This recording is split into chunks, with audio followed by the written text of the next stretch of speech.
अस्सलाम वालेकुम। जानते हो अल्लाह जल जलाला क्या कर सकता है? पलक झपकने से पहले हर मंजिल बदल सकता है। वो दुआएं जिन्हें तुम नामुमकिन गर्दानते हो, इन्हें वो पल भर में कबूल कर सकता है। बड़ी खूबसूरती से हर बार जोड़ सकता है।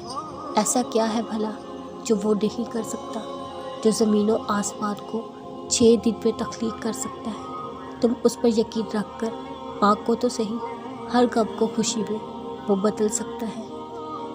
रुकावटें आपका रास्ता रोकने के लिए नहीं होती, बल्कि आपको बेहतरीन रास्ते की तरफ ले जाने के लिए होती है। मुश्किलात आपको किसी दलदल में फंसाने के लिए नहीं आती, बल्कि आपके लिए आसानियों के दरवाजे खोलने के लिए आती है। इन सारी बातों के पीछे बहुत सी हिकमतें और मसलहतें छुपी है।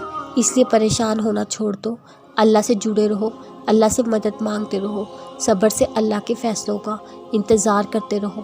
तुम सब कुछ जान जाओगे, हर हकीकत से, हर राज से पर्दा उठ जाएगा और फिर तुम खुश हो जाओगे, तुम्हारा दिल पुरसकून हो जाएगा।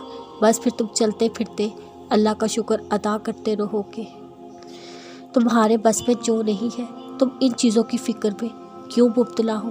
तुम अपने मामलात अल्लाह के सुपुर्द करके पुरसकून क्यों नहीं हो जाते? खुद सोचो, भला कुछ ऐसा है जो वो ना कर सकता हो? वो तो हर चीज़ पर कादिर, गालिब, हिकमत वाला है। जितना तुम कर सकते हो, जितना तुम्हारे इख्तियार में है, उतना करो।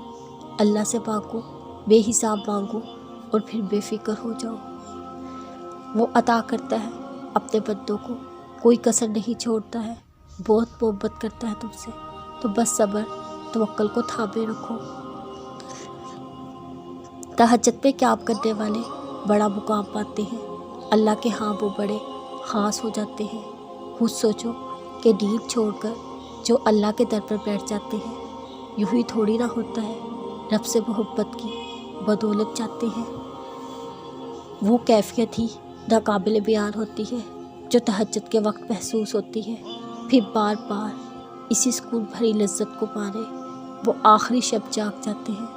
सजदे में सर झुका होता है, अल्लाह उसका बंदा होता है, उसे पूरी दुनिया से कट कर अपनी सारी हाजात बनवा जाते हैं।